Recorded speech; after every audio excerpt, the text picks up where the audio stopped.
Okay, and then what I'm going to do is share.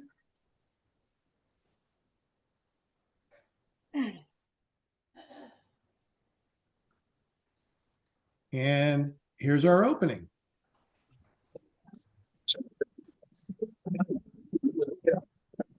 And I just said, you know what? I'm going to be a geneticist. I'm going to be an alcoholic. If Paso Robles didn't succeed, Eberle Winery wasn't going to succeed.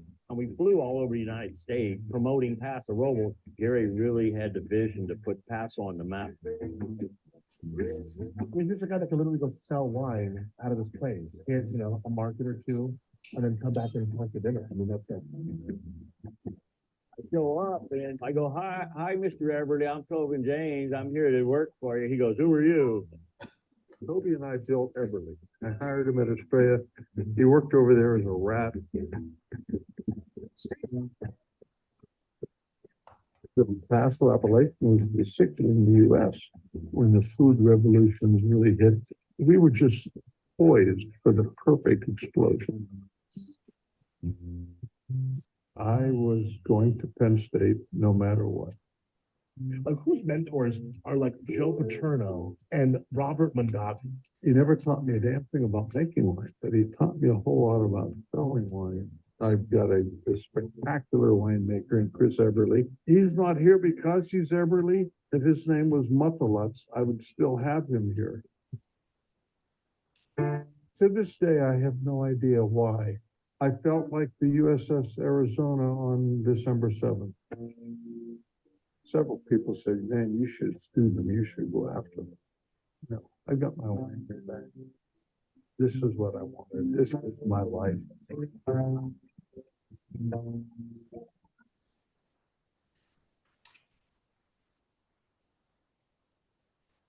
I will die owning Eberle Winery because there's nothing else I want to do. I enjoy this so much.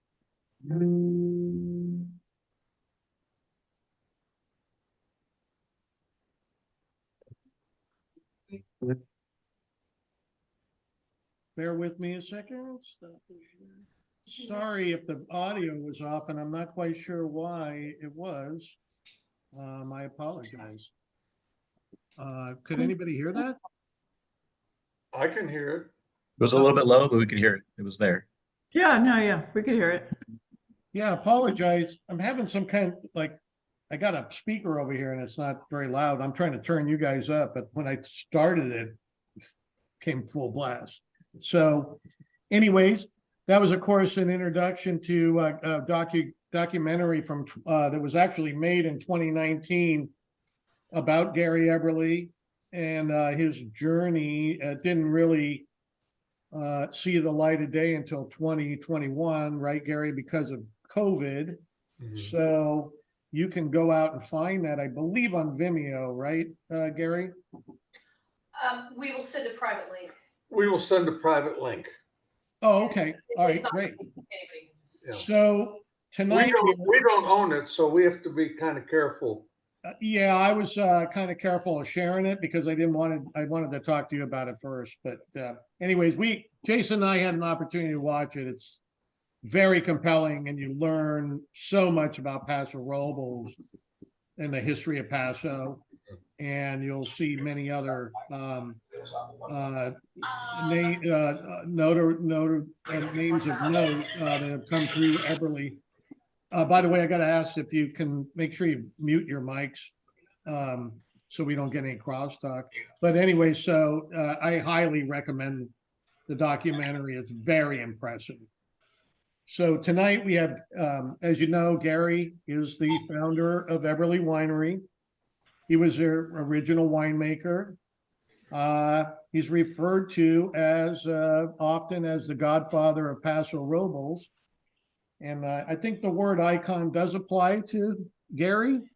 I think it's fair to say. And I got to say, we get a lot of discussion in our group thread, about the wineries that, that have so-called been, they put Paso on the map or made Paso what it is today. I can tell you right now, it's all bullshit. Gary Eberle put Paso on the map. Enough said. That's it. Well, there were Tonight, we several, welcome Gary Eberle, and we are very happy to have you here tonight, Gary. And let's get it going. Jason. Thank you, One Mike. sec, one second, guys. Everett, could you mute your microphone, please? You seem to be jumping in. Mike, can you mute everybody? Yeah, I can mute him. Thank Okay, you. I got it. Thank you. Okay. Well, thank you, Mike. Gary, thank you for joining us. Thank you, everybody, for jumping on. Tonight's going to be a little different for all of our regulars on here. It's going to go a little bit longer. And for the reasons that Mike just mentioned, I think we're going to have some really unique and compelling conversation, as Gary is known to have. Gary, I have not had the honor of meeting you in person. I'll very much look forward to it. Mike and I talked about often coming out to hang out on the patio and share some wine and some stories. But to the point that Mike was just making, this is a pretty popular group in Facebook terms with 22,000 members, and it's still actively growing pretty aggressively. While people are like myself have been turning away from social media, this group keeps us on here. And the group is Paso Robles Wine Fanatics. And I think that name is particularly relevant here because Paso really creates these fanatics. Mike started this group, and I can say transparently, we've experimented with a similar group in other regions, and there's just not the same passion from people in the other regions as there is in Paso. And what I find interesting about that is there are these consistent factors that come up on why Paso is so unique.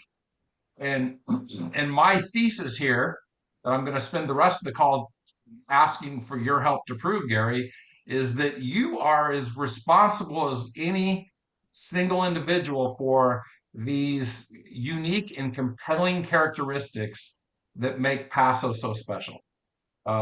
Just to name a few, the collaborative environment, winemakers working together, winemakers encouraging their team members to start their own wineries, uh, interaction with a winemaker when you go to a winery, uh, all in a region that's committed to serious international acclaimed wine. My wife and I, we love, our favorite pastime is travel the world and go to different wine regions. And these characteristics are truly unique to Paso. I would really encourage everybody that hasn't seen the video that Mike just played the trailer to find it and watch it, because it will help tell this story. But I think we've got this unique opportunity now for Gary, you to help tell this story directly. And we'll get into why I think and why the video tells these stories about how you have influenced all these characteristics. But let's get started with that. So you grew up in Pennsylvania. yeah, Pittsburgh. Stayed there through a football career in college. Yeah, it's the only way I got into college was football. I was going to, when I graduated from high school, it never occurred to me that I was going to do anything but go to a steel mill or a foundry. There's just me and my mother.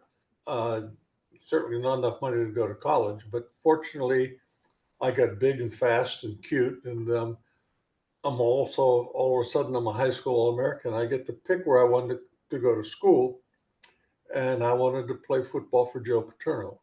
So I went to Penn State. And growing up, football wasn't the dream. You just realized you had the athleticism and worked your way into it. Yeah, when you play football, it is to me the ultimate, short of being in a Marine or a SEAL, it's the ultimate team sport. I mean, you really there's a certain camaraderie that is built up on football teams that I don't think occurs in any other sport. And the one problem with football is that when you've played your last game, you've played your last game. I mean, if you can play basketball until your legs fall off. You can play softball till the same way, but when you've played your last football game, it's over. I mean, you can play flag football, but that's a different sport. You know, football is, and it's the last time you take your pads off is kind of disheartening. So the academic side of school was to be a marine biologist, a teacher, to teach marine biology. What was Yeah, the well, direction of it? I may get a little. You know, when I went to Penn State, when I went to college, uh,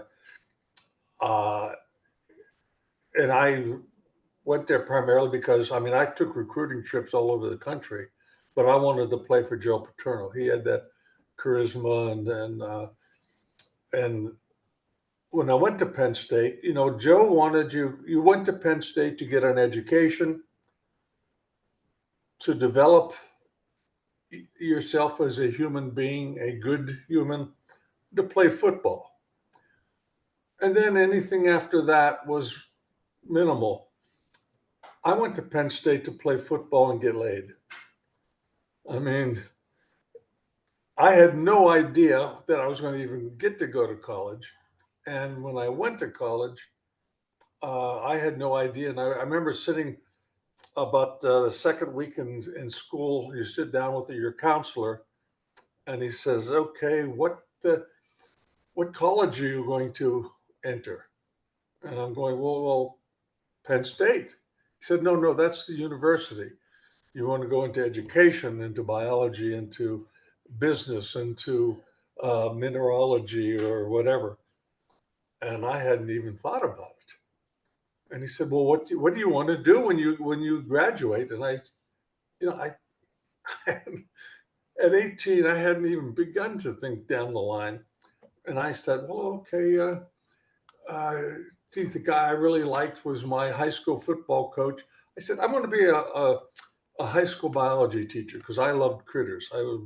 Biological sciences were always fascinated me. And coach foot. I'd be a high school football coach.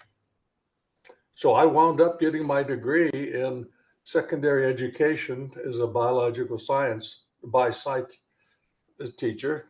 And I thought, well, okay, I'll go teach. And then I student taught my senior year, and I went, uh-oh, this, I'm, I'm in trouble because I'm going to kill one of those 9th or 10th graders. So when I tried to get in with the Detroit Lions, and my knee kept me from getting in there, and the Marines turned me down twice. So I said, well, I'll go to graduate school. And I applied. I wanted to be a marine biologist because this was the time when Sea Hunt and Flipper were on TV. So I applied to Miami, Florida, and to LSU because they had marine biology. And LSU accepted me and gave me a teaching assistantship, which is what I needed. And I got down there, and it didn't take long before I realized that the marine biology program at LSU was really marine engineering for the offshore oil platforms. It wasn't playing with Flipper, and so I switched, and I wound up getting my master's in vertebrate zoology. Not sure exactly what I was still searching for what I wanted to do, but I had moved into genetics, and I was working both at Baton Rouge at the main campus and then at the med school, Charity Hospital, which was the LSU med school in New Orleans. They're about an hour and 45-minute drive on Airline Highway back and forth. But I had a friend that had an apartment, and I would spend 2 nights down there and then 5 nights back at my apartment in Baton Rouge. And I was teaching histology to the med students and doing research in genetics. I had a couple of patents in genetics and published a couple of papers in scientific journals. And one of my professors, he and I both loved opera, and we would get together about once a month or so, the wives would cook dinner, and then they'd go to wherever the Chippendales were dancing. And Herb and I would take a couple bottles of wine and we'd listen to an opera or two. And this is 1970, early 71. And I always served Herb the finest wines of the time, Mateus, Lancers, Blue Nun. I mean, this was when Neil Diamond's singing about Cracklin' Rosie or store-bought woman Cracklin' Rosé. And Herb, damn, he would pull out things like 66 Chateau Latours and Margaux and Bechevilles and Lynch Bage, and I somewhere along the line I just had an epiphany, and I said, you know what? I don't want to be a geneticist. I want to be an alcoholic. And within 4 weeks of I made a pilgrimage to UC Davis and sat down with Professor Berg, who was head of the department. I said, hey, I took my transcripts and my papers, and he said, well, why don't you finish your doctorate in genetics and then come? And I said, because I'm not going to use it. I'm going to be a winemaker. He said, well, you're obviously qualified. We'll take you in a doctoral program if you're that crazy.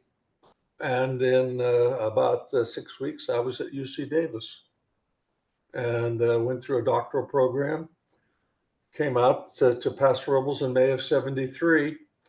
There were 3 wineries here, Rhoda, York Mountain, and Pizzenti, and they had all been here pre-Prohibition. They went back that far. And Pizzenti was selling wine in the county and also in Bakersfield. And Rhoda and York Mountain were just selling wine in the county. They're both, all 3 of them were really very small, not very sophisticated wineries.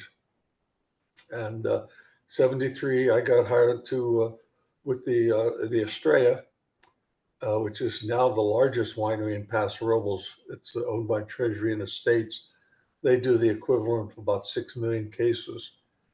Most of it goes out in Cherokee Freight trucks, but they also have, it's not even open to the public anymore, and there's a beautiful tasting room up there. But I planted that 700 acres in the 70s, starting in 73, and was the winemaker there for a decade. And I built up a large amount of sweat equity. And when I left, I knew I wanted my own winery.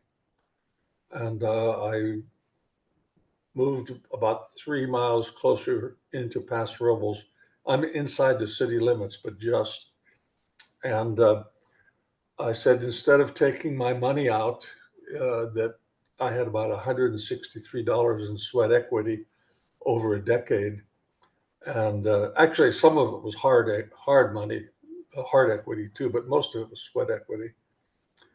And I made a deal. I said, look, I'll buy the bottles, the corks, the foils, the labels, and I want to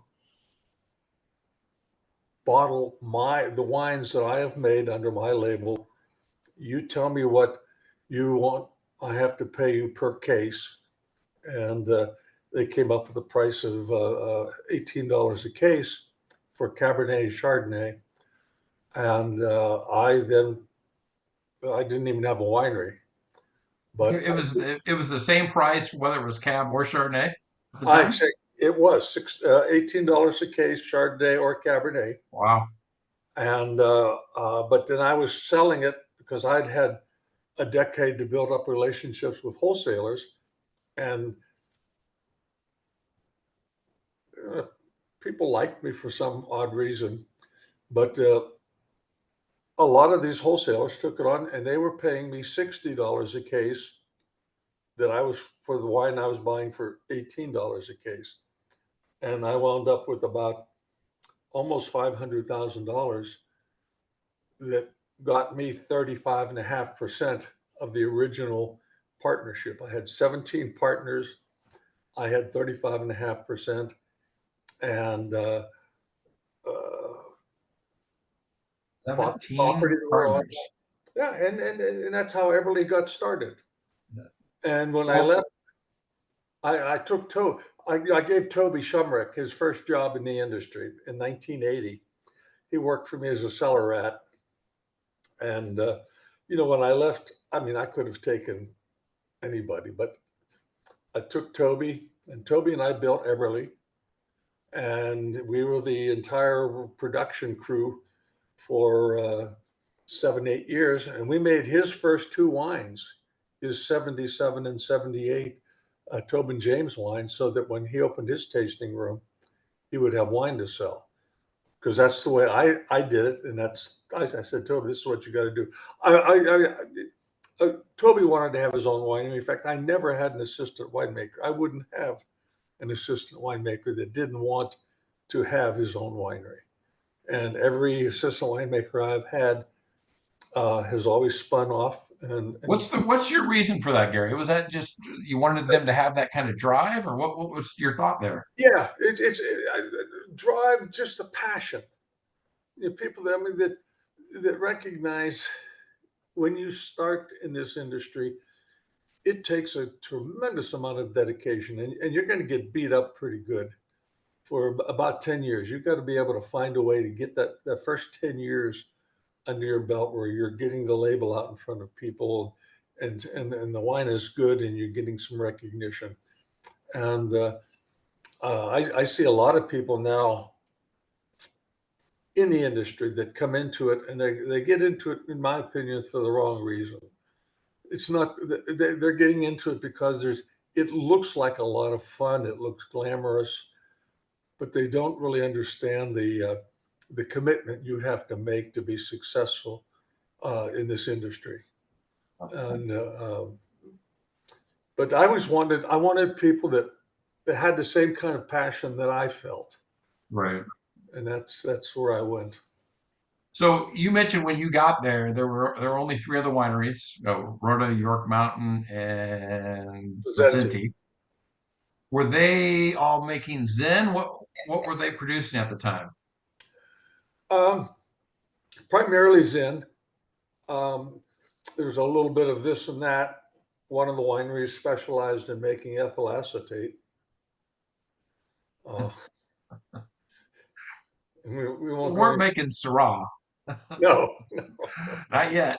And you told the story about the wines that those fancy French wines that were shared with you. Was there one particular one that really made an impression?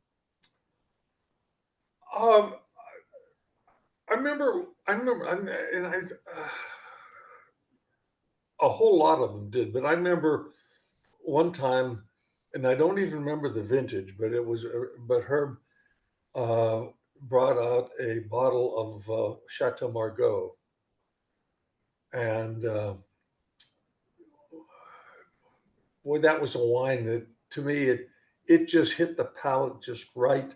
I don't know if it was because a wine can taste so differently depending upon what's going on around you. For sure. But that wine, I remember a 66 Latour, and this Margaux, I think it was probably a 67 or even a 68. It was a young wine, but boy, it was really good. Yeah. So you mentioned in your video about you've had three mentors. You've clearly been a mentor to a lot of people. I want to come back to that, but I heard you talk about Robert Mondavi. I heard you talk about one of your brothers as mentors, but nowhere in the video did I hear the third mentor. So I'm dying to know, who was that third mentor? Joe Paterno. Oh, okay. Well, that makes sense. Yeah. Okay. And Got it. I learned a lot about growing up, and it took me till I was probably in my early 30s to mid 30s before I really appreciated what Coach Paterno had been trying to do for me. What I learned from Mr. Mondavi was straight up. And I revere that man. I channel him every day. I'm doing something that I learned from Mr. Mondavi. How did you first connect with him? It was crazy. I was at Davis, and we would, on Friday afternoons, 4 or 5 of us graduate students would get in the car and we would drive over to Mondavi because Zelma Long, who just graduated from Davis, was the lab tech. This was before she became the winemaker at the Mondavi. And she was the lab tech. And she would be in the lab and she would have, there was a table with about, anywhere from a dozen to even 2 dozen bottles with 5 cc's or 10 cc's taken out of them. And we would go up and we'd sit around and drink wine and talk with Zelma. And Mr. Mondavi would come in, and not every time, but frequently, and he just talk to us. A very friendly, affable guy.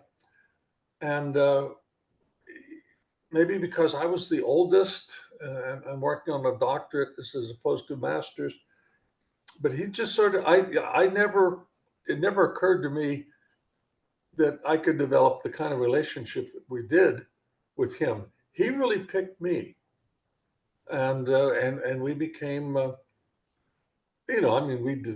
didn't stay at his house, but during the 70s and the 80s, I could call him, or if I was up in Napa, and I was frequently, I would go up. If he was around, he would sit with me in his office. We'd talk, or he would sit out front of the winery and talk. And we just, and it was weird. I remember he used to tell me, please, hey, call me Bob. And I said, man, I can't do it. I'm 25 years old. You're 66 years old. I'm sorry, you're Mr. Mondavi. And he would laugh at that. So Gary, this is, you said mid-70s when you're first meeting him? Yeah. His And winery was brand new at that. okay, that's where I wanted to go with that. I mean, Gentleman of Paris was 76, right? Mhm.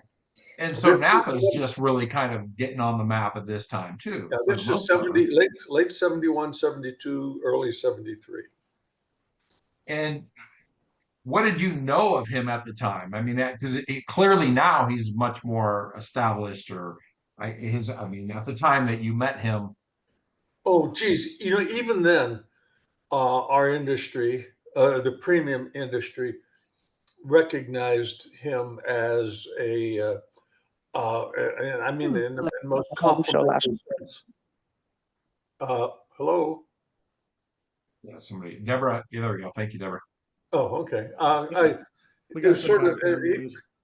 I always say he was the P.T. Barnum of our industry in the most complimentary sense. I mean, he drug the California premium wine industry into the 21st century, almost single-handedly.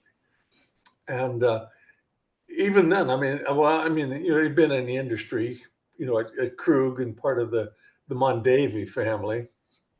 And, but in the industry, he was known as a mover, shaker, a leader. And, I always felt like it was an honor that he would even talk to me. But he was really a very friendly. He didn't demand anything. We were just having fun. Just at the time. And then when I had a problem, he was one of the people I could call or see. And like I said, my whole winery, my whole philosophy at the winery, so much of it is things I learned from Mr. Mondavi in the 70s and the early 80s. I mean, and you maintain that relationship, obviously, and you just probably couldn't have had a much better mentor in the business than Mondavi at the time, right? Yeah, particularly in the 70s. In the 80s, and when he started really, rolling along, it was a lot harder to get a hold of him. But when I was at Estrella, because we had 700 acres of grapes, and I would sell Cabernet. Mr. Mondavi he loved my Cabernet. I got the cuttings from the Madame Dupin's vineyard, George Latour's daughter, the BV #2. The private reserve was always made from that vineyard. And he would pay me Napa Valley prices for Paso Robles Cabernet, because back then it was 75% Napa and 25% Paso, and it was fine. And then a little later, some of the other people in Napa got a little cranky about that, and they changed it to 85%. And by then, he had come to Paso Robles and bought land down here, which is now in Santa Margarita, Ancient Peaks Winery down in Santa Margarita. That was originally Mondavi, and he said, "Hey, I'm down here because I love your fruit. You're growing great stuff." And Jerry Lohr the same way. I was selling wine to Jerry Lohr when it was still Turgeon and Lohr. Well, when those other wineries were getting cranky about the 75% Napa fruit, 25% your fruit, well, I understand he made an adjustment, but I'm guessing some others probably called you for fruit too, right? Because I know Napa's been buying cab fruit for a long time from Paso. Yeah, well, I was selling wine, fruit to a lot of different people. Ed Friedrich at the old San Martin winery was buying a lot. Mondavi, Jerry Lohr, and of course the Estrella at that time was a pretty good sized winery, and we were consuming a lot of the fruit ourselves. But we were selling primarily Cabernet, some Syrah to Randall Graham. I sold Randall his first Syrah grapes, and yeah, because it was 700 acres. I got some great old Randall stories. I want to come back to the Syrah piece specifically in just a second, but I'm curious because there are so many people. Jay Lord has come up, Tobin James. Have you ever put a number to the wineries to one degree or another that you are directly or indirectly responsible for opening in Paso? A number. How many of them? Geez, in production, probably about 8, maybe 9. Hospitality, probably 24. Yeah, yeah. Well, let's run through the ones that you've influenced the start on. I think Tobin James was early, right? Yeah, Toby, Robert Nadeau, Danny Panico, Bill Sheffer, um, uh, um, Ben Mayo. I mean, Ben's the only one that didn't have his own winery, or still doesn't have his own winery. That's another long story. But yeah, but lately, I I got people now, like, because I'm not the winemaker anymore, and I have the best winemaker in Paso Robles right now, in Chris. Um, he is without a doubt the most talented winemaker I've ever been around, and I think a lot of it was because he sought us out when he came out of Cal Poly. He came out of Cal Poly's enology program. Said he wanted to work at a winery, and he says, "Hey, my name's Eberle. I'm going to Eberle." He came in, we talked. Okay, sure. He came in as a cellarman. By end of 3 years, he was the assistant winemaker. But at that point, I had a winemaker ahead of him, and I wasn't ready. So he took off for 6 years, and he made wine in South Africa, New Zealand, Australia a couple times, Chateau Cheval Blanc in Bordeaux, in Germany. Did a stint in Sonoma, picked up an advanced degree. And then in 2015, when I found myself needing a winemaker, and he was working in Margaret River, and I texted him. We kept in touch a couple of times, 2-3 times a year. And I texted him. I said, "Hey, you want to be the winemaker at Eberle?" And 2 weeks later, he was here in 2015, and he's been here ever since, and will be, because I guess the best thing I can do is say I trapped him. It's Well, the reason I would believe that you're not related is he's quite introverted. oh yes, he's as introverted as I am. No. So I gotta rewind a little bit and Yeah, just go back through some can I chronology. interject, Jason? Yeah, please. So Gary was, when he was meant, you were asking who had come through Eberle Winery and started other wineries, but he made a mention, which was kind of was in the documentary about hospitality. Your wineries become kind of a training ground for that, which to me is one of the most important things about Paso. What makes Paso Paso for all these people is the way they're treated. It's written about over and over again in the discussion thread.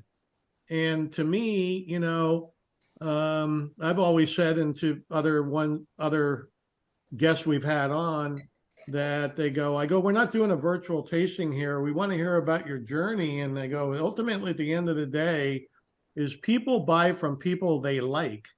And it's kind of an old sales term, but it's true. And I think you kind of set the tone, as Jason said in the beginning, and this is carried on. And I've talked to people in Santa Barbara, and they wish they had the same mojo down there, but they don't. And Napa and Sonoma, the same thing. So that's what makes us so unique. And I think we have to tip our hat to you, because you're the one that kind of kicked the whole thing off. Yeah, but I'm telling you, honest to God, Mike, it's Mr. Mondavi. It goes back to Mr. Mondavi. I mean, we don't charge for tasting, never have. That's Mr. Mondavi. I wish more. I hate to see people in Paso, and almost everybody now is charging. I think it's counterproductive. It costs you money, and it costs you sales. It really does. Don't charge. I remember this was maybe, I don't know, mid 80s, right around there. And I remember they were just starting to charge in Napa, and they would have a $5 or a $7 tasting fee, but they would kick it back if you bought something. And I remember sitting with Mr. Mondavi out front of his winery, and we were drinking, I think we were drinking Pinot. But and I asked him, I said, are you going to start charging for putting a tasting fee on? And the first time, I mean, he didn't get angry, but he sort of bristled a little bit. And I remember him saying, no, he said, you never charge Americans for tasting. Americans are fair people. Your job is to make the wine good enough that they're going to buy it without being bribed. And to this day, we don't charge for tasting. And I see people using tasting fees as a profit center, and I think, to me, that's just wrong. You make the wine so good that people have to buy it, and keep your prices reasonable. And the other thing is, at Mondavi, you had to take a tour of the winery before you could taste. And if you remember that, we don't insist that you take a tour, but we have complimentary tours to the whole winery. It's about a 15 to 18-minute tour, educational tour, down through the crush pad, the cellar floor, down through the caves, and then back up into the tasting room. And it sells wine. People love it. They go home and they bring their friends, and they become club members. And it's hospitality, just good relationships with people is, to me, the heart of this business. I mean, it has to be. You have to start with great wine. I mean, Well, if the wine is schlock, that's Right. of course, there's no less controversial a topic or at least it gets people going, is about tasting fees. I mean, Yeah. it's one of the top 5 in the group. Yeah. I'm pretty certain. I don't, Well- you know, I have a, well, I better stay off of Well, that. Gary, let me jump in with this. I'm going to tag on what Mike said, and I appreciate the humility. I appreciate the respect to Mr. Mondavi. My last visit to Mondavi was an expensive visit, so the free wine tasting probably not a thing there anymore. At least not for the tasting I did. No, after he lost control. Yeah. Yeah. But I think what's different here is that you were in a position early on to set the tone and the standard for El Paso. That never stuck in Napa. Obviously, it's expensive to do business in Napa, and I don't want to draw an equal comparison, but it never stuck there. You seem to influence this culture in Paso, not for free wine tastings, but for the accessibility and the interactivity and that hospitality aspect of it that you don't experience other places. One of the things, again, I'm at the winery 7 days a week. I mean, there may be a couple of football Saturdays or Sundays where I'm there occasionally, like on New Year's Day. I spent the whole day watching football. But I mean, on a normal, I mean, from now until football season starts up again in the fall, I'm at the winery every day. I love it. I love talking with people. You meet some of the nice, again, this is Mr. Mondavi, and we were talking, and he said, if you put all the Americans in a bell curve and you split it down the middle, he said, police are dealing from the middle down. You're going to deal from the middle up. You're going to deal with the nicest people. And with rare exception, he was right. I mean, I meet some of the most fascinating people, and I love talking with them. And people from all over the country, from from Europe, from Asia, just interesting people. And I find it, I love to make people laugh. And I've got a whole bunch of stock jokes, although I'm going to have to hire a new writer because my jokes are getting stale now. But I love it, and I think I've put that in. I was saying John Munch is another guy that I made his first couple of wines back at the old Estrella, and there were, but John Munch also, I guess we'll go there. Had it been his way, there would have been a clear division between Paso, right? There's this bubbling up every once in a while of East-West, but he wanted years ago, he wanted to make an official divide between East-West until you influenced otherwise. Well, the thing is, I mean, John and this was also Doug Beckett at Peachy Canyon there, and they wanted, and it made no sense whatsoever. They say, well, okay, well, the East is hotter and the West is cooler. Well, that's bullshit. The hottest vineyards in Paso Robles were on the west side. The coldest vineyards in Paso are on the west side. The wettest vineyards, the driest vineyards, the highest vineyards, the lowest vineyards, and the most fractured soil are all on the west side. The only thing unique about the west side is that there's nothing unique about it. It is prettier. It's more romantic. Soils, in my opinion, and the soils, in the opinion of my professors at Davis when we were doing the surveys down here, were too fertile. There are roughly 45,000 acres of grapes in the Paso Robles appellation, largest appellation. I'm the guy that drew up the boundaries, and we had to change them twice, once to get them out far enough to include Justin, and then once down to get Santa Margarita, the ancient peaks. What is your issue with Epic? I'm just kidding. Oh, They were. It was oh, your well, mom. with that, well, yeah, there is a little thing with Max Goldman long before there was Epic, but uh, there aren't enough grapes planted on the west side of Paso Robles to produce what 20% of the wines that are made over there. They're all buying grapes over here. This is where the grapes are grown. You got poor soil.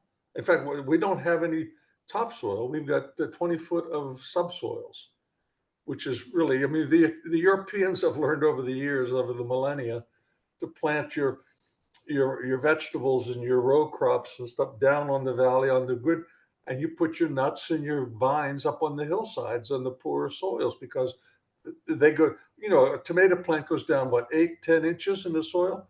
Grapevine goes down 15-20 foot. So it's I'd like to see them try to plant tomatoes and shit enough to pop. yeah. It's just all rock. Yeah. Well, if you can grow some great rocks there. So let's talk about Syrah. By the way, I'm drinking the 21. The 21 obviously was a great vintage. The Syrah is delicious. Um, so Mike and I have discussed this quite a bit, and I want you to clarify for us. You produced the first 100% Syrah wine in the U.S.? In the Do we United understand States. that correctly? Yes. Uh, Walter Schug, a great guy, spectacular winemaker, good German winemaker. When he was working for Joseph Phelps in 75 and 76, because Joe Phelps loved Syrah. He was a early Rhone lover from wines in France. And he said, Walter, I want to make Syrah and you need to find it. And Walter, I don't know exactly how he found it, but there was about a 10-acre vineyard on Zinfandel Lane that the Christian Brothers owned. But it was hideously diseased, had every single virus you could think of, and it was a field blend: Zinfandel, Kerrigan, Syrah, and Petit Syrah. In fact, when I first went to Doc Olmo to say I need to get some Syrah, and I understand that there's Syrah in this vineyard, he said, no, it is so badly diseased, you don't want it. You can't even identify, the vines are so screwed up, you can't even identify which is Syrah, which is Zinfandel, or which is. And 2 years later, the Timothy pulled that vineyard out and planted it to Zinfandel because it was so badly diseased. But there was some Syrah, according to Doc Olmo, planted in that vineyard, but it was a field blend of 4 different varieties. And Doc Olmo said, to the best of his knowledge, it was the only Syrah planted in, commercially in the United States. And he said, let's just say he got me some wood from Mac Chapoutier that he got. It's kind of a long story about how it came through. And I had Doug Meter, before he had Ventana Winery up in Monterey, he had the December Pacific Nursery in Greenfield. And I took Doug a handful of cuttings that Doc Olmo got for me. And this was in 73.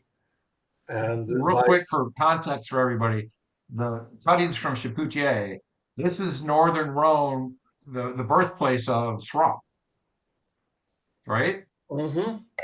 So I mean, there's not a better place to get Syrah cuttings from. Yeah, at the time, all I knew, and in fact, I got interested in Syrah because when I was at Davis, Brian Crozier, who has the Petaluma Winery in Australia, he had worked at Hardy's, and then the same year I went to Davis, he came over to get his master's degree, and he brought several cases of Shiraz and Cabernet Shiraz, because those convicts never learned how to spell. And, the graduate students were always brown bagging. Hey, what do you? And it was that old, that 50, 60 Australian Shiraz where you could stand a kitchen fork up in a glass of wine. It was so thick. And honestly, we didn't pay a whole. I remember with talking with Steve McRosty, who was one of my classmates then, and Randall Johnson. We were going, man, this stuff is hard to drink. It's just. But anyway, to make a long story short, I started to recognize I didn't like the style, but I loved the fruit, and that. To me, Syrah, I always refer to Syrah as blueberries and blood, because there's that blueberry character in it, but also there's a component to the nose. Always a good Syrah always reminds me of like a good piece of sirloin sliced for carpaccio, not gamey, not bloody, but that sort of a sweet, beefy character to it. And I really got seriously interested, and I started asking Doc Omo, and I would go over. I really got an education from Daryl Cordy, Cordy Brothers in Sacramento, and he would open up Rhone wines, and we would drink them. And it was like getting 3 credits in the evolution of Syrah in the world, but. And I got to the point. I said, "Hey, I've got to have some. I've got to grow Syrah. I want Syrah." And I didn't do it because there wasn't any. I did it because next to Cabernet, it was the red grape that I found that I really enjoyed the most. I really love Pinot Noir too, but Paso, we can grow Pinot Noir, but we're not going to make Pinot Noir. We're going to make a nice red wine out of it, and we're just too dry and a little too warm most years. But So I have a feeling I could say just about any name from the wine industry, and you could tell me a good story. But for the sake of time, I just want to try one name on this topic. John Albin. Any John Albin stories? well, more Lorraine Albin than John. Oh, okay. In 1980, before I started Eberle Winery, my wife was a teacher at the local high school, and she was getting pretty well burned out. And I'm looking around, and I'm going, now there's more wineries. There's maybe 10, 12 wineries at that point in Paso. And I said, let's start a wholesale company. And in 1980, we started a company called J. Eberle Wines. And Jeannie would go out Monday, Tuesday, Wednesday, take orders. Wednesday night, we bought a carry van, a little dual delivery truck, and we'd back it up because first we bonded our garage, and then as soon as it got warm, then we moved all the furniture out of our living room, and we stacked cases of wine in our living room. We'd load the truck up Wednesday night. Thursday, I would take the day off. That was the day I would not leave my job at Estrella, and I would deliver wine all over the county. Jeannie would load her car up, and she'd go up to Cambria, and I would work primarily Paso, Atascadero, San Luis Obispo, Arroyo Grande, over to the coast, and she'd work up the coast.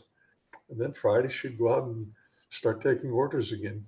But anyway, make a long story short, and I'll keep it short.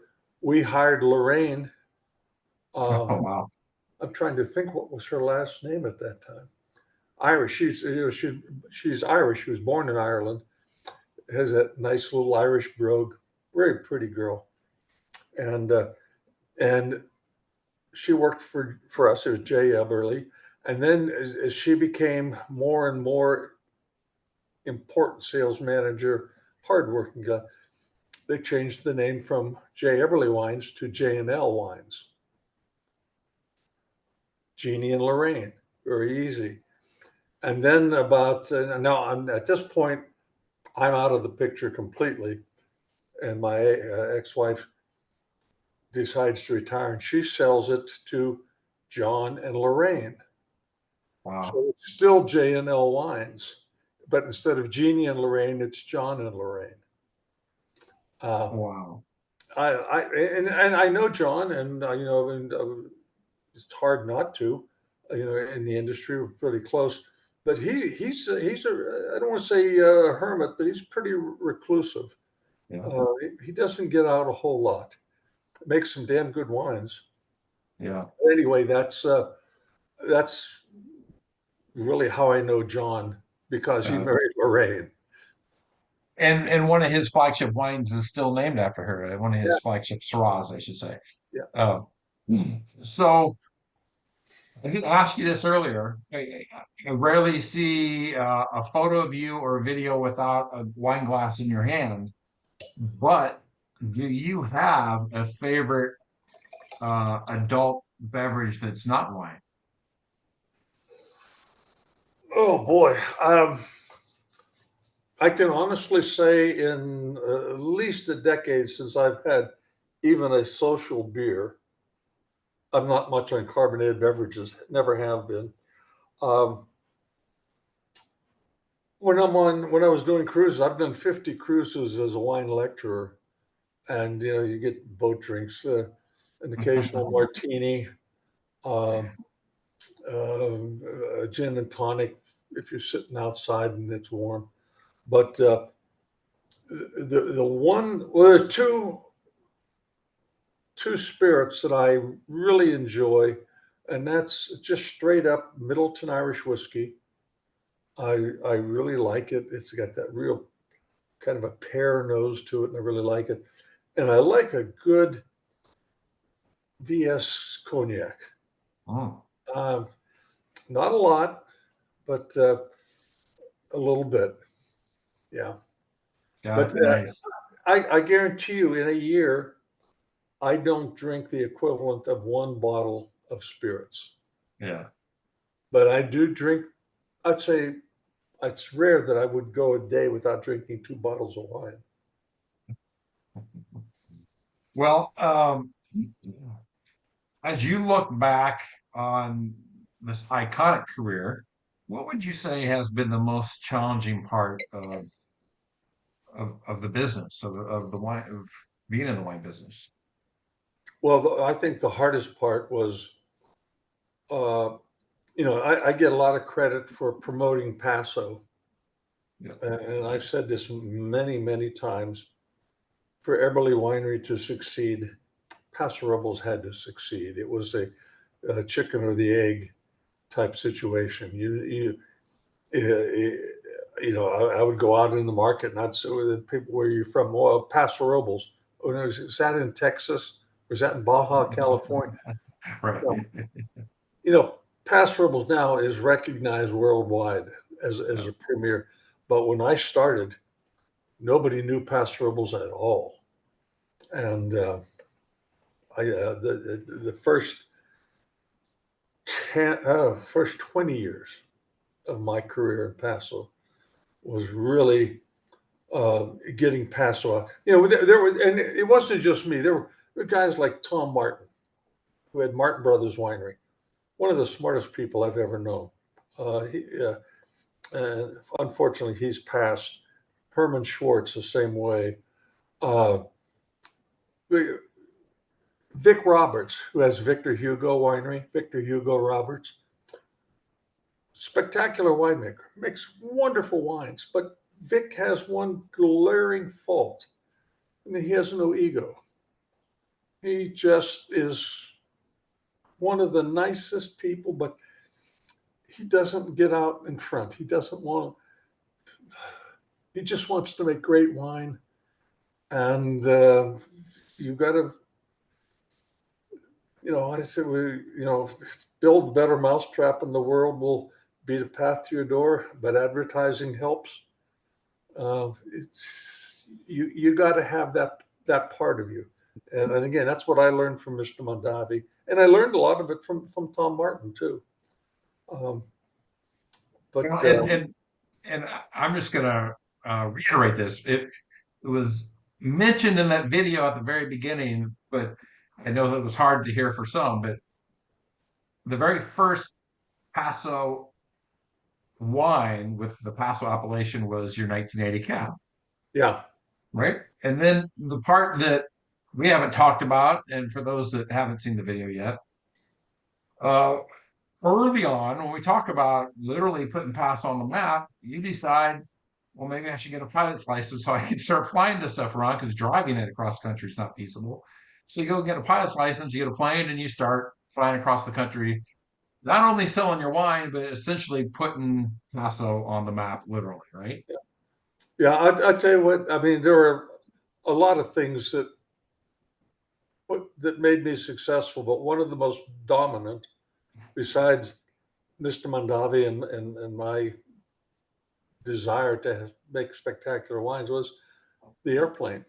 Because early on, winemakers were flying, and they would leave San Francisco or Oakland, and they would fly to New Orleans or to Chicago or to New York or to Miami or Dallas. And I did too.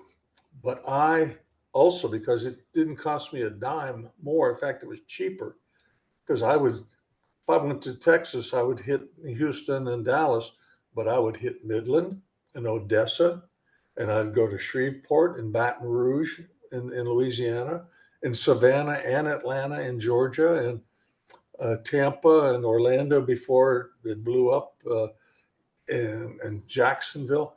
And I made my bones selling wine because all these secondary B markets, those people drink wine. And they were not seeing winemakers, because the winemakers, it was, you know how it is. If you land in Dallas, well, if you want to go to Odessa, it costs you as much to fly from Dallas to Odessa as it does from LA or from San Francisco to Dallas. They weren't going. And I had all these little B markets. I'd go there and they'd treat me like, a conquering hero, because they had never seen a winemaker before. And I kept Eberle alive in those years before Paso became Paso and before Eberle became Eberle, by selling wine in the B markets. The airplane, I don't think my winery would have succeeded if I had not used the airplane the way I did. Yeah. So, yeah, I mean, really, truly, literally putting Paso on the map as a wine region. What's the most exciting part, or what has been the most exciting part of making wine and being in the wine industry? Oh boy. Well, just seeing the evolution. Because like I said, I mean, I've been here from the beginning. And the reason I get so much acclaim is because I've outlived everybody. And but seeing Paso going from a bunch of, when I came down from Davis to Paso Robles, I was the only person in the county that could spell grape. I mean, there was nobody that had even the beginning of an education in winemaking. And the early winemakers, a lot of the early winemakers that came to Paso were people that wanted to get in. They were, making wine in their garage, and they wanted to make a career out of it.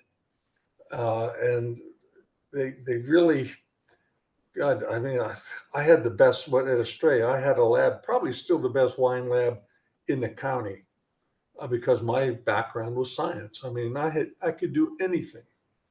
I mean, I had a $15,000 microscope with neofluor lenses.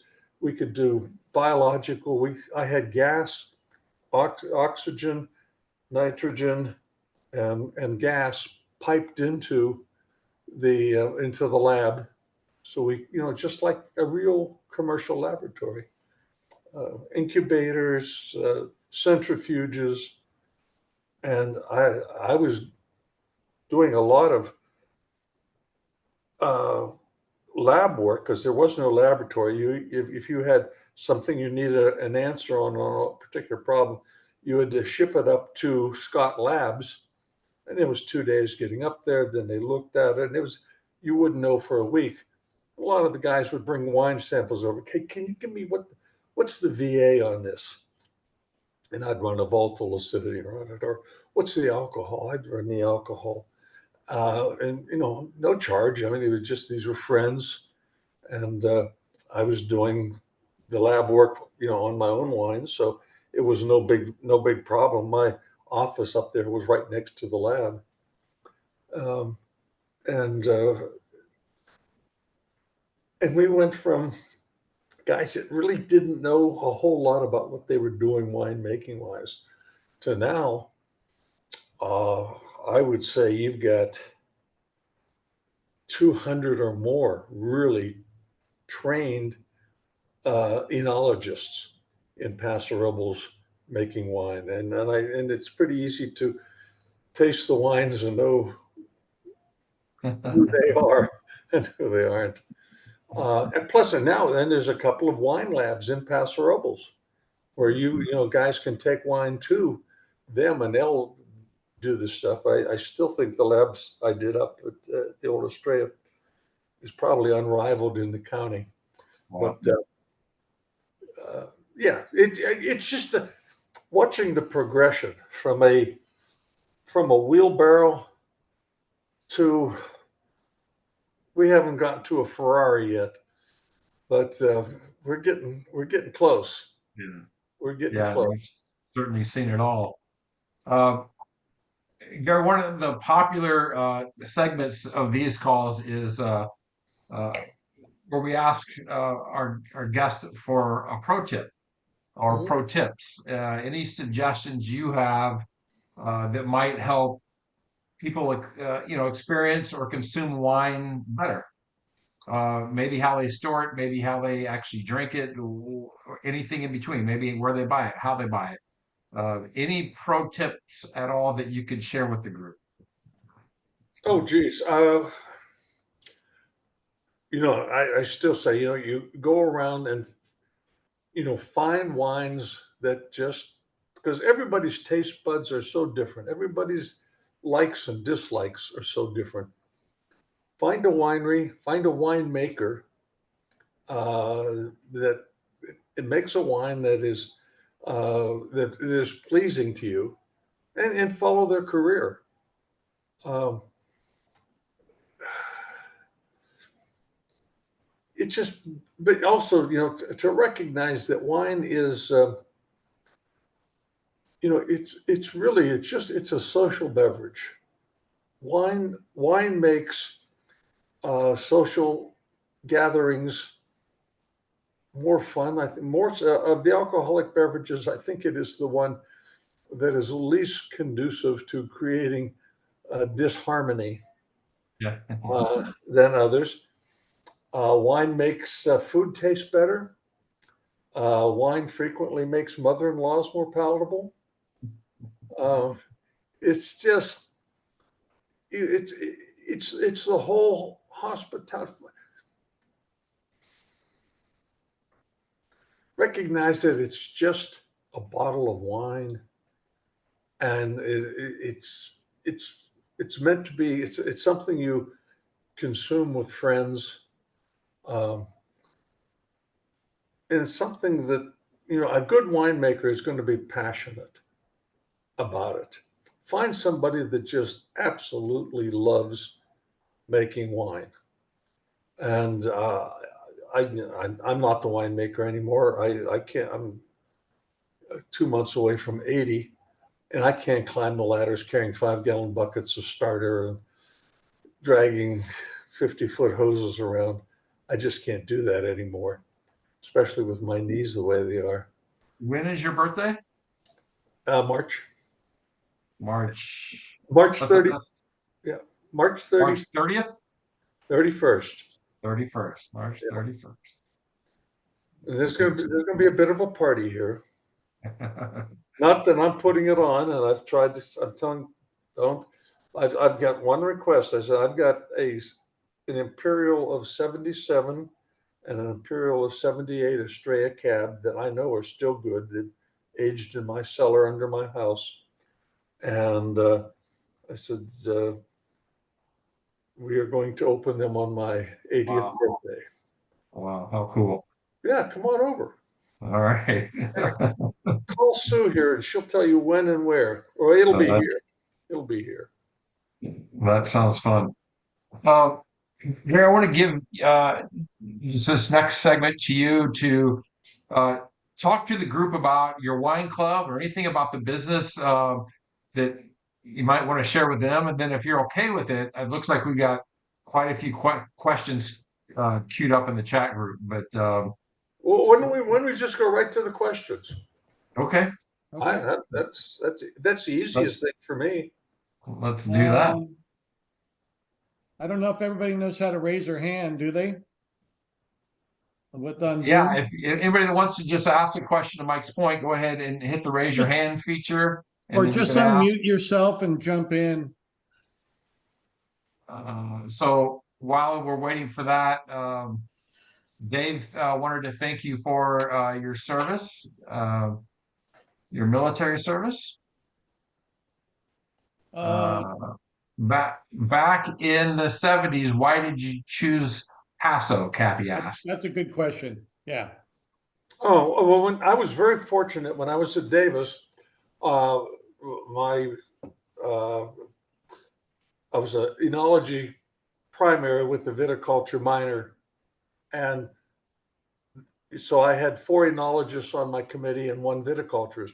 Well, the viticulturist was Doc Olmo, who was head of the department, and at that time the viticulture department and the soil science department at Davis were doing a survey of Monterey, San Luis Obispo, Santa Barbara, and the very northern part of Ventura County, looking for the next Napa Sonoma.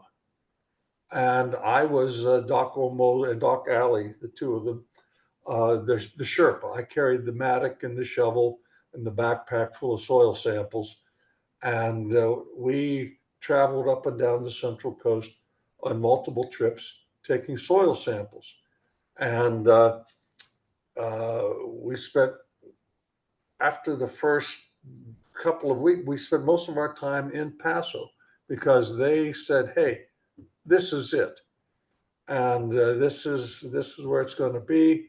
They love the Estrella Plains, this whole area around where the airport is, and down through El Palmar and out towards Creston and Shandon. And they said, you got the right climate, big diurnal swing, 45, 50 degrees during the growing season, no rain during the growing season, very poor soils, but that's what you really want because you want to force the grapes to go deep. So it was that was really the whole impetus to get things going here. Awesome. Plus I could afford, because I knew I wanted my own winery, and even then Napa Valley land was going for $5,000-7,000 an acre. Jeez. And the first property when we were at Estrella, we bought 160 acres on 46 for $50 an acre. And 10 years later, I bought the property I'm on now for $3,200 an acre. Oh my and goodness. At that time, land in Napa was 25. I couldn't afford to play the game up there. Well, smart decisions for sure. When did you open the tasting room as it exists today? When did you open that up? Oh, I That was opened there the in early doors on 2000. Wine Festival weekend, 1984, May 20th. Oh, okay. I broke ground in August of 83, and we opened in May of 84. A couple of comments. Greg Adams says he loves to hear your stories about Randall Graham. Susan Thorne says you are awesome. Cindy Reining says, "You're an honorable man, Gary. America appreciates you." Oh, geez. Larry says, "The very best." Julie says, "True American." A lot of comments here.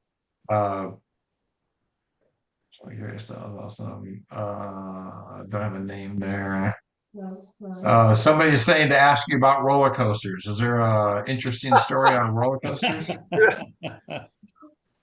Yeah, as a kid, I loved roller coasters, and I did very little. I rarely took what you would call a vacation, but about 25 years ago at least, my wife and I and another couple in Paso took my plane and we flew from Paso to Denver, went to Elitch Gardens and rode all the roller coasters there. The next day flew on to Kansas City to Worlds of Fun, rode all the roller coasters there. The next day we flew on to Blue Ash, Cincinnati, went to Kings Island, rode the Beast and the roller coasters there. The next day to Sandusky, Cedar Point, which is the roller coaster capital of the world. We actually spent the night there and rode roller coasters for 2 days. Then to Pittsburgh, to Kennywood Park, roller coasters. Then to Hershey, roller coasters.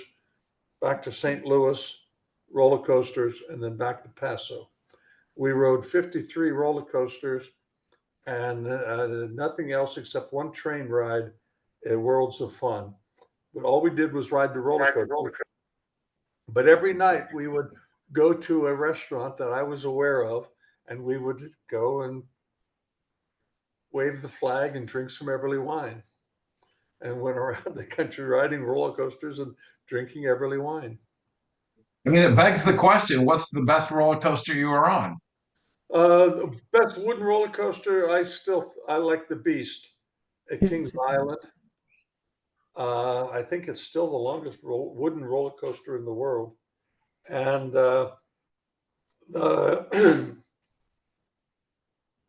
Millennial Force at Cedar Point, probably the best roller coaster. I mean, it was at that time, it was the highest, fastest. So, but I've outgrown roller coasters too.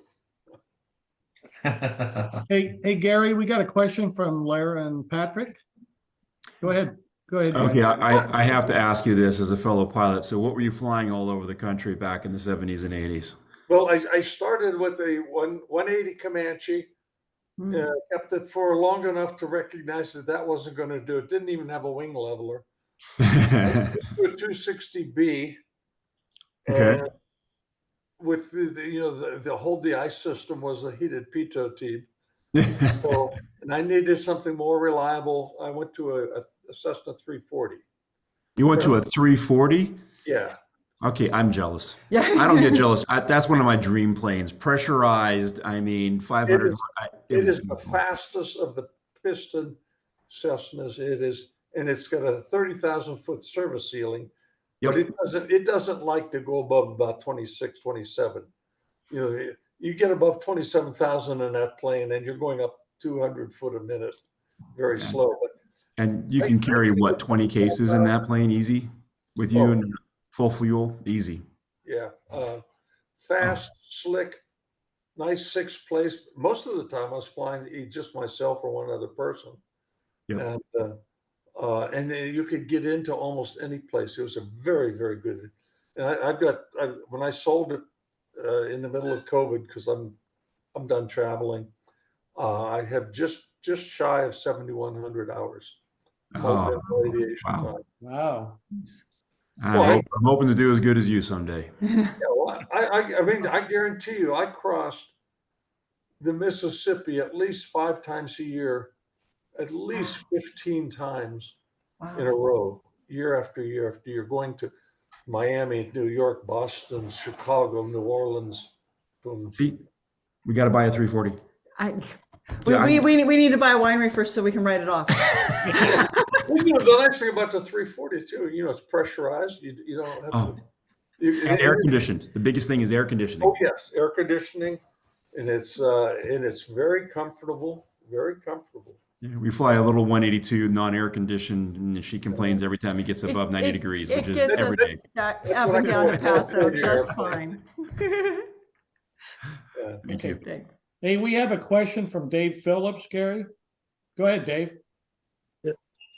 Hi, Gary. I my question is more of a comment. And I think my comment initially was, hey, thank you so much for the considerations you give the vendor, the first responders and veterans and active duty personnel. Much appreciated. Truly wonderful. Okay. And also drinking the 2020 Sangiovese tonight, which is dynamite in the bottle. Yeah. And totally appreciate it and can't wait to come out and see you again here. Well, Thanks Dave, very much. we don't give anything to the veterans and the law enforcement. They earn it, and that's I think more people should be aware of sacrifices made by the military and law enforcement in this country. I appreciate you saying that. I just appreciate everything you do. Hey, Dave. I've got a quick comment too. When this group first started to get kind of rolling, I think it was July of 2021. I remember Gary joined, and I went, Gary Eberle joined the group. I was like, wow. But he's been a consistent participant in the group for the last couple of years. I know at least you have your eye on it, because anytime the tasting fee discussion comes up, Yeah, I've got a big mouth. you make your pitch. I get, but that makes me know that you're watching, that you're watching what's going on. No, I would say every day, almost every day, I will go on and look through and a lot of my people say, I spend too much time, on Facebook, but I enjoy it. I like to see what people are thinking, what they're saying. I tell you, one of the myths I would like to dispel, because it does happen. A lot of people think that we're a very big winery, and I've had people say, I remember this one. This is maybe a year ago, and it was somebody, I don't know if it was a man or a woman, said, someone said, oh, we're not going to Eberle. We don't want to go to any of the big commercial wineries. We're going over to Justin and Dow. Wait a minute. Our average production has been just under 30,000 cases. We've never quite Say that on April 1st. Case winery, but we've never made it. This year we've got it. We got enough. We brought in enough fruit to make 30,000. But Dow's making 600,000. Justin's making probably 300,000 to 400,000. And there's a perception that they're little family wineries, and I'm a big commercial winery, and they just don't understand that. I appreciate that you're on part of the group, and that and all of your travels just shows me that you're not just a winemaker, you are the marketing man. Yeah, well, and back to what Mike said, we buy wine from people that we like, and so I appreciate you being out there. Yeah, I got to the point in my career where I recognized that I was more important out selling than making, and I gave up winemaking. It's hard. I really enjoyed making wine. It's fun. You only get to do it once a year, and I really enjoyed it. But during the fall, when nobody else is out there working, I can get out there and, hey, I've got the credentials, and so I get out and sell. Although I shouldn't say that, because I don't even do that anymore. Now I just stay at home, sit in my Robert Mondavi chair out front with a bottle of Cabernet and greet people when they come into the winery. You're just doing it more efficiently now. Yeah. Hey, you've Lions have you've the already first. paid your dues, so you've already contributed, and everybody understands the end of it. I mean, to me, um, so many of the winemakers we do engage with on here, or when we visit Paso, they're not that many vintages into their career, and and I think this group in particular likes to help them, and participate and help them along and nurture. They're growing, they're learning, they're growing, and I think this group likes to participate in that too. And but I mean, you have just, if it wasn't for you, that this all wouldn't all happen. It might have happened sooner or later, but It was going to happen. it was going to happen. Yeah, right. But let's put it this way: you wouldn't have had all the tech money come into Paso Robles if you hadn't opened the door, so to speak, right? So, Very, Greg Adams has a question. Hey, Gary. You had mentioned in your pro tips that you should find a winemaker you like and follow them. And I found that to be very helpful. But can you name some of your favorite winemakers in the area? Oh, good question. Oh, in the area? Well, I mean, right off the top, I mean, I really like Victor Hugo. I think he is a very underrated winemaker. Tommy Myers over at Castoro, their winemaker emeritus. I gave him his first job in the industry at Estrella. He was my assistant winemaker. Out at Epic. Jordan. Yeah, wonderful. Excuse me, the guy at Brecken. Damien. yeah. Very good. Jason at Calcareous. Yeah, Calcareous, and Jeremy at Adelaide. I think does a great job. I really like him. I think of a lot, but I'll tell you, you know who I'm always in awe of in Paso Robles? The nicest people in the world. They're making great wines, and they shouldn't be able to do it on the scale they're doing it. But out of Jerry Lohr, they are.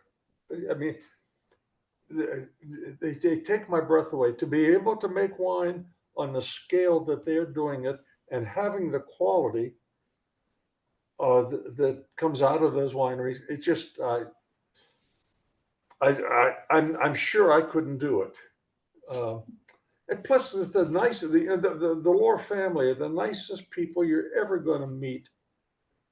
And I want to hate them because there's such competition, but they're just so nice and they make such great wines.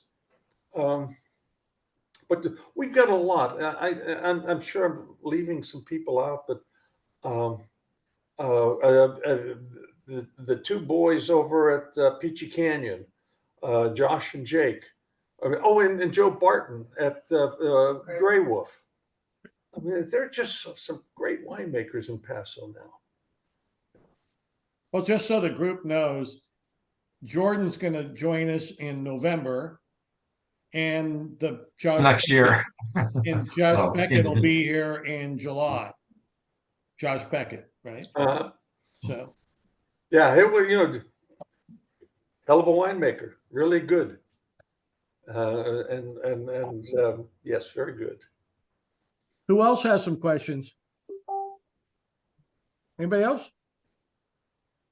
I'm gonna go back to while we wait. Oh, Greg. Oh, okay, I didn't know if that was a new question or. No, that was a turn off there. Did somebody turn their hand off? Go ahead, Jason. Yeah, just going back to the list here. Kathy Miller says, should also mention thank you for your service as a Rotarian. Chef Lisa, is Chef Lisa still in here? Oh, there we are. Hi, Lisa. Hi, Chef Lisa. She's asking, what is your choice to pair with meals that have asparagus It's her biggest struggle as a chef. Do you have a recommendation? Oh boy, that's a hard one. Yes, it is. That's a hard one. You know, a lot of wine food pairing can be very difficult. I find there are very few matches made in heaven, and I don't know any match that was made with asparagus. And it's my favorite vegetable. Me too, but thank you. I feel so much better. I thought it was. Yeah, boy, that's a hard one. That's a hard It one. is. And just on a quick I can side give you- note. I can give you two easy ones. Okay. Viognier So, and Chef Lisa, maybe the takeaway is just pair the wine with the main course and forget about the asparagus. Yeah. I do. And Gary, I just wanted to thank you. In July, you hosted us for our 22nd wedding anniversary at your winery, and it was the most amazing night ever. And I just wanted to thank you, your whole staff. Everything was spectacular. So thank you. I'm from Tennessee, so every year we come out, and I will see you again in August. Yeah, Wow, that's I've awesome. got great people. Hospitality is, we stress it, and everybody that's working here fits right in that way. Hey, Gary, I have a comment in the full bore. The segment on your cave. I thought that was fascinating, and I'll tell you why. For me, it wasn't so much about it was an excavation project, but the ROI part of it fascinated me. How you had calculated out it would save you money, and about air moving around, you know, because you go into so many facilities, they got the air conditioner blowing in the barrel room. Huh? The last thing you want to do in a barrel room is have air moving around, because air moving over the barrels causes wicking and it pulls moisture out. That's why we save about 4.5 to 5 bottles of wine per barrel per year. But it wasn't so much about it didn't harm the quality of the wine. It was about saving wine, saving what you produced. That was fascinating. We cut the Angels cut in half. And the Angels are very unhappy with us, but we saved those caves have paid for themselves multiple times. And you know what's for 20 years I was the only person that had caves down here. And we've got 17,000 square foot of tunnels. It's the largest cave system. I still think it's the largest cave system south of Napa, Sonoma. But every barrel we have, not just our special wines or just the Cabernet or Reserve, every barrel of wine, whether it's Rosé, Sangiovese, Cabernet, Chardonnay, whatever, are in barrel, and those barrels are in the tunnels. We don't age anything above ground. It is one of the last easiest ways to make great wine. Who I was bet the you it's pretty second I bet you it's winery? pretty expensive to pursue that now, right? To do that. Yeah. If I live long enough, we will add more tunnels, and I will put an elevator in. It's seriously. I mean, I've already done the. I mean, I drew up the whole scheme that's down there now, and I've already drawn up what I want to do next. But I'm a little concerned about the economy. I'm a little concerned about the next election, and it's harder and harder to be in business in California. It really is, and I'm sort of treading water this year. We've got very little, projects that are going to cost money this year. I want to wait and see where I am this time next year. And if do you know who the second winery was to put in a wine caves in Paso? I think it was Stefan.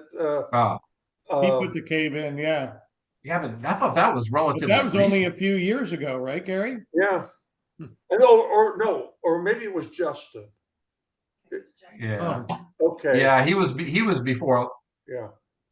I But thought our but Justin's caves, they're nice. It's a nice showplace there, but it's really not. I mean, ours are working caves.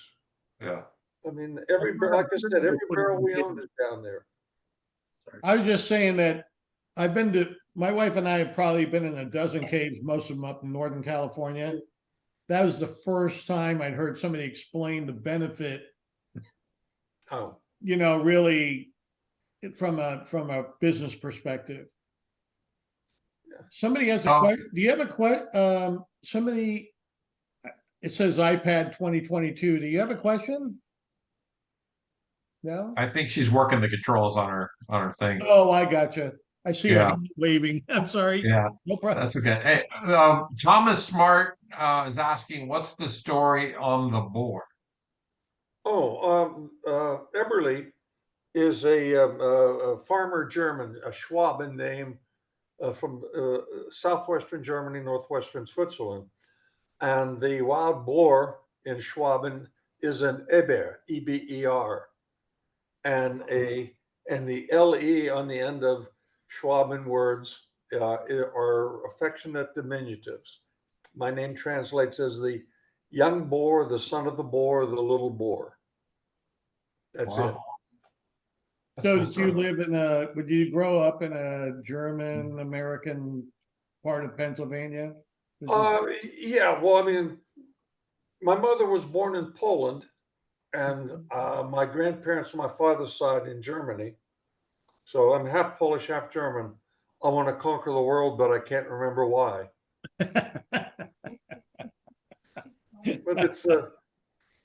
But my mother and father were divorced when I was 18 months old, and I don't think I spent 48 hours with my father after that. And he only lived about in a straight line about 3 miles away, about a 5-mile drive. But he was so afraid of my mother that he wouldn't come near her. And he had good reason to be afraid of my mother. Trust me. Gary Bryan, our distinguished director of photography, is asking, how long has Chris been your winemaker now, and what has 2015. how has Eberle Wine evolved as a result of his influence? Well, we were, I believe that a wine's first responsibility is to be red. And I used to joke and say, we make white wine to get red wine stains out of our clothes. Chris has come in, and particularly with his time in New Zealand, South Africa, and Germany, he has brought a new emphasis on white wines at Eberle. And we are now, like I said, our Viognier year in, year out is one of the 2 or 3 best in the state year in, year out. Our Chardonnays are outstanding. I mean, Chris, and he does a white Rhone blend with Roussanne Viognier and Grenache Blanc that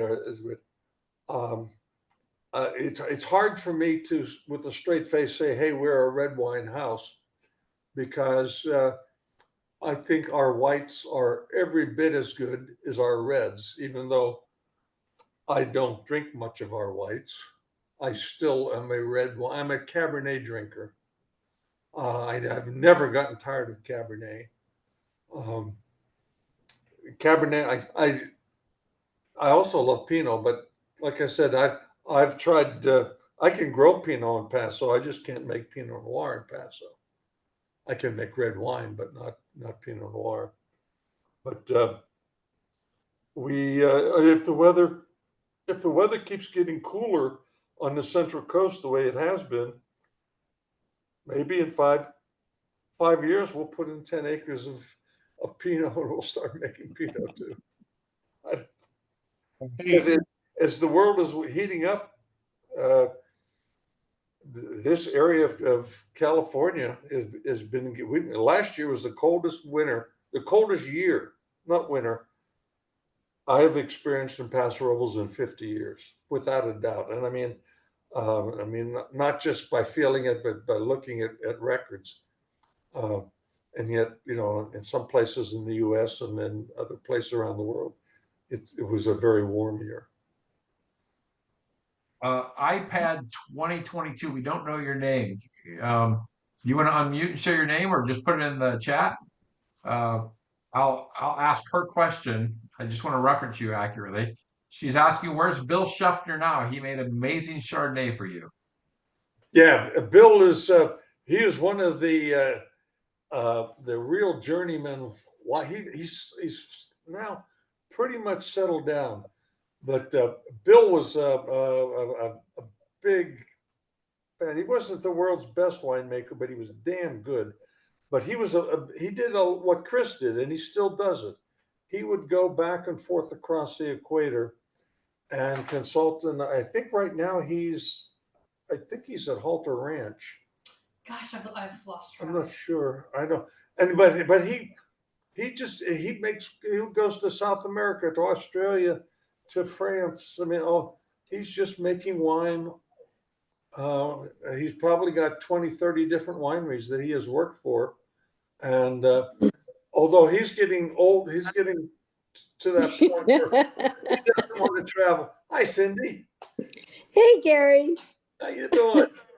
I'm great. Enjoying this. But I'm not sure exactly. And Bill is, I think, 2 months ago, he was here in Paso. I'm not sure if he's here now or not, because like I said, he is on the road a lot. Although I think he's trying to settle down. I think he likes Paso. Well, that's the last question we've got in queue. So if nobody else has any questions, then Mike, I'll turn it back over to you. Yeah, we'll All right. go ahead. I was Laura. just gonna say hi to Gary. I'm sorry, hi to Gary. And Patrick keeps coming and going, but we had the pleasure of having lunch with you last February at the Rhone Rangers event, and it's one of those things where we had never been to the Rhone Rangers event, so it was all new to us. And they said, sit at a table and a winemaker is going to sit with you. And I'm like, yeah, sure, a few of the tables or whatever. And boy, we had so much fun, just like tonight, listening to your stories and hearing your story. And big fan, so happy to hear you and meet you. You got to sit with one of the alcoholics. That's why we like you. He's sitting here pouring more wine. This is more of your wine. We love our Corvin, by the way. But yeah. Awesome. The Rhone Rangers came out from the Viognier Guild that Matt Garrettson started back in Georgia. Really? And I hired Matt. He was my second marketing director, and he and the first Viognier Guild. First time I made Viognier was 92, so this would have been maybe 94. And he got to know John Albin, and John was down in San Luis. And anyway, to make a long story short, the Viognier Guild morphed over about a 3 or 4 year period into the Rhone Rangers. And it was Matt, who was working for me at the time, that was really the ramrod to get the Viognier Guild going, and then to get the Rhone Rangers going. That's totally interesting. And those of you who are still on, that are on, if you haven't done the Rhone Rangers event, that is coming up again in February, and it was worth it. Learn to spit. Oh, you yes. Gotta learn to spit. Otherwise, you are not going to be able to find the door. I'm going to have trouble tonight. Gary, Teresa Jordan is asking when you think Paso became a wine destination. Oh, I think people started to recognize Paso when we started getting first class restaurants and first class accommodations in and not just the wineries and then turned Paso Robles into a destination. I mean, we've got 5, 6, 7, 8 restaurants that you could pick up and set down in any city and they would be successful. We've got hotels like Cheval and Allegretto, and then places like, La Quinta. And I mean, we've got every level of food and every level of accommodations that you could want in Paso now, and we still don't have enough. They're still building hotels in Paso and still putting in new restaurants because, I mean, it's crazy. I mean, we are. I mean, it's not unusual for us on a Saturday in the big months to have 600-700 people come through our tasting room. What's interesting is 20 something years ago, when my wife and I started going with our friends, there was like 2 restaurants downtown. I think it was the Villa and something else. You go to the West 46, there was nothing to eat. You needed to carry food in the car with you. Mm-hmm. Nobody would serve anything. I think the pandemic kind of upped that game a little bit because it forced some of the wineries to serve. And it became part of the process. But I mean, the food in the town is extraordinary now. It is spectacular. I mean, we've got restaurants. I mean, I can't even tell you. I say, okay, these are my 5 favorites. Which one's number 1? All 5 of them, and then there's the next 5. It's that good. But when I came here in May of '73 out of Davis, there were 2 or 3 really good places for breakfast, 2 or 3 places for lunch. And I mean this most sincerely. This is not a joke, but the most, on a daily basis, the best dinner house that you could rely on having a reasonable dinner at a reasonable price was the Denny's. Say again, Gary? Seriously. Was where? Very true. Yeah, it was, and now if you're in the city park in the middle of town, within 100-yard walk, you can hit 6 great restaurants, just right down there. I mean, and then if you spread out, you got McPhee's for a great steak down in Templeton. Oh yeah. You got great Italian restaurants, French restaurants. We've got food that is just unbelievable. I mean, Tin City is an extraordinary. What's happened there in 10, 15 years? Wow. Well, wine brings people, and if there are people and they want to eat and they want a place to stay that is comfortable, and the more you build, and the more the wines came in, more people heard about it. The more people, have you been to Paso? Man, you got to go to Paso, and it's just snowballing. Well, my experience has been too, and I think a lot of people agree that the hospitality approach that you've created or pioneered in Paso is poured over into the restaurant and the rest of the hospitality industry there. And it's fairly consistent across the board: tasting room, restaurant, the lodging industry. It's all like, if you're not in that, you're not projecting that to the public, you're not going to be successful there. That's just flat out. I feel it in the group. I feel I read their comments. It's a common theme that this what our members expect when they go there. And we have so many people that are new timers, first timers, that join the group because they want to learn. Then they come back and tell everybody, "Oh my God, I had such a great experience." Yeah. No, you come in and we stayed at the Allegretto. Wow, what a spectacular hotel! Wonderful. Or we were at La Quinta. It wasn't quite even, but wonderful. I mean, there's so many great places. And we had dinner at the BL Brasserie, the Catch, or McPhee's down in Templeton for a steak, or Cortile or Buena Tavola. I mean, and we had wine at here and here and here and here.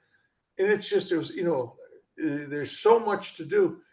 People come in here on a weekend and they expect to be able to get a good sample of Paso Robles. Well, you're gonna spend a month in Paso now to really experience the whole thing. Right? No kidding. Yeah. Hey, Gary, Brian is asking, as a lover of cab, do you have a favorite from Napa?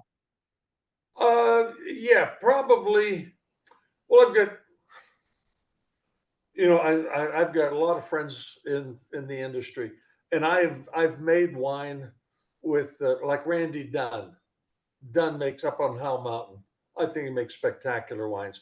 He and I have done a couple of wines together, and he flies. And in fact, we both were flying 340s at one time, and we made a wine, half his Howell Mountain cab and half Paso cab. We called it Dos Aviators. And Heidi Peterson Barrett. Which Heidi Barrett wine specifically? Well, Screaming Eagle? Screaming Eagle, Paradigm. I mean, but her dad, Dick Peterson, who I think is California's winemaker emeritus. I mean, he is, I think, a real treasure in California wine industry. But because he made the first Screaming Eagle wines, and they turned it over to Heidi, and she took it and ran. But Dick and I, one time we were down at the LA County Fair judging, and the first morning you get up and you introduce yourself, you all the judges, and Dick was judging and Heidi was there judging also. And I got up and I said, I'm Gary Eberle, but I'm really Dick Peterson's illegitimate but very cute son. and Heidi started calling me bro, and I called her. So, but anyway, we made wine together, and we called it Sibling Rivalry. It was her Paradigm and my cab. And I've made wine with a lot of it. But I would say, it's hard to overlook winemakers like Heidi, like Randy, Randy Dunn, Steve McRosty, although he's retired now, I thought made some really neat wines. Another one of my classmates, Mary Edwards, made some spectacular Pinot Noirs, but I never could do anything there because I try as I'd like, I can't make Pinot Noir in Paso, good Pinot Noir. But but I would think Randy Dunn, Heidi, Dave Whitehouse when he was at Trefethen, Jerry Looper when he was at Freemark Abbey. Just a lot. I mean, hey, there's too damn many good winemakers in California, to really pick them out. Gary, have you ever made wine from West Side fruit? Yeah, we do. We always, one of the things that I really, and Jerry Lord too. We really were trying to keep the appellation together, and there was this big movement to create all the 11 sub or smaller appellations within Paso, and we finally said, hey. You if you will agree to do what Mr. Mondavi did and get conjunctive labeling, we will not resist. You can put anything on the label you want, but we are the second appellation with conjunctive labeling, which means you can put anything you want on the label: Geneseo, Adelaide, Estrella, Templeton Gap, whatever, but in the same size print or larger, it has to say Paso Robles. And I get wine. I have grapes from all over this appellation. I go to the best growers, and I don't care really where it's grown. I want the people. I want to know the people that are growing it. I want the best fruit. But we don't put sub appellations. You won't see. I'm in the Geneseo area. You won't see Geneseo on our label. It just says Paso Robles. But we, at the same time, we put the label. We put the vineyard on the label. If it comes from Steinbeck, we put Steinbeck. If it comes from where, we put their name on the label. We give the grower. To me, it's more important to put the grower, give them the credit than the region. Yeah. Right. Yeah, When you say if you watch Full Bore, there's a whole story about how you work towards creating the Paso Robles AVA, and then it became much bigger than that. But I'll leave that for everybody to watch a documentary to get all that information. Go ahead, Jason. when you say you've taken fruit from the west side and you only take the best, what vineyards would that be on the west side? I'll have to. I would have to refer you to Chris. Defer me to Chris. He is constantly. I'm just the guy sitting out front now. But for the longest time, like we were always buying Richard Surrett's Zinfandel, and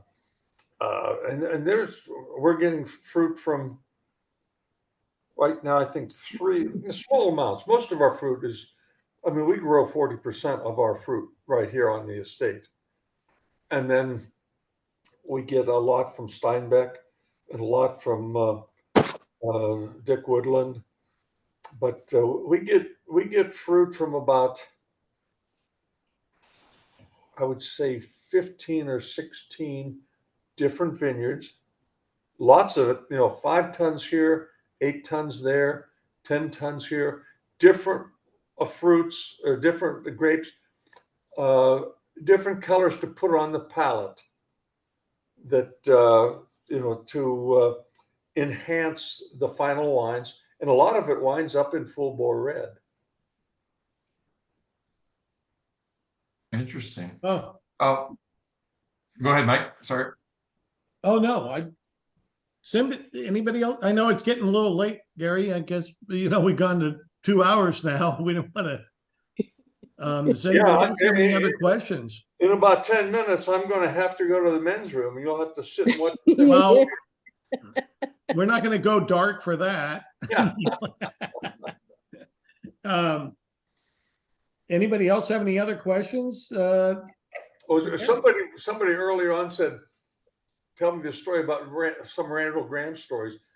And I've got some great ones, but they would take way too long at this point.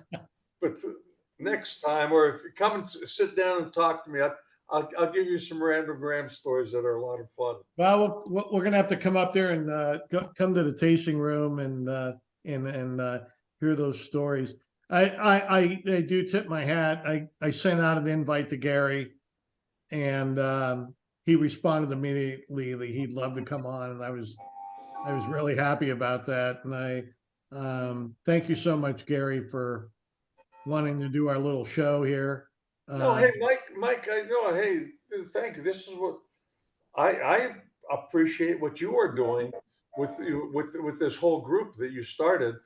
Like I said, if I'm not on at least every day, I'm on almost every day, and I try not to be too controversial. Occasionally I step on people's toes, and I apologize for that, but every now and then somebody will say something that It's a button. deeply the wrong way. Gary, have you read the rules? No, I haven't. I don't believe in rules. I don't know. Some people don't like our rules, Gary. I don't need no stinking rules. Yeah, right. Hey, Gary, it was an honor and a pleasure. I appreciate your time very much. Oh, hey, no problem, We Jason. really thank you for joining us, and I'm sure everybody that's here right now appreciates the time you took out to join us, really. No, the only people that were, maybe put off a little by this whole thing are my two poodles, because they're like, they're over there and they're going, "What the hell is going on here?" Oh, I know why, because they have to pee too. Yes. Hey, our food dish is Hey, Gary, two things. We're looking for our invites to your party, your 80th, and number two, Happy New Year. Hey, Happy New Year. It has been a great year so far. No one's thrown a stone at me yet this year. Right. Thank you, everybody, for joining us tonight. It was great. And we'll see you next month. Very good. Hey, Take care. anytime you're out, come on, stop out. In fact, anybody who is here, if you're in Paso Robles or you're passing through, I am almost always out of my office and out front in the warmer weather, or in front of the fireplace when it's cold like it was today, sitting there with my Cabernet, talking to people. I'm come and talk to me. I can answer. I can tell you the Randall Graham stories. The point is, when you're there at the winery, ask for him.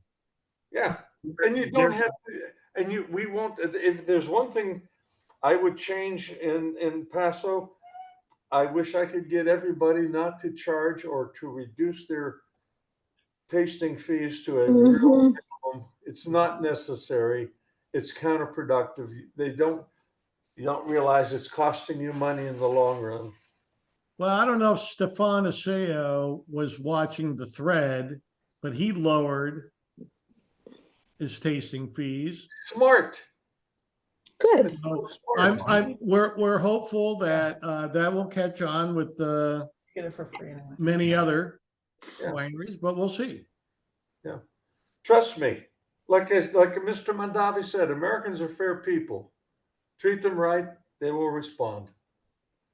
One thing's true, Gary. Everybody wants to reinvent the wheel, but you already built the wheel and it's working, right? Yeah. Hey, I don't have any red ink. Right. All right. Thank you so much, everybody. Have a great evening. Gary, thank you so much. Thank you. And we'll see you soon. Good night. Thanks, everyone. Good, Gary. Night, Gary.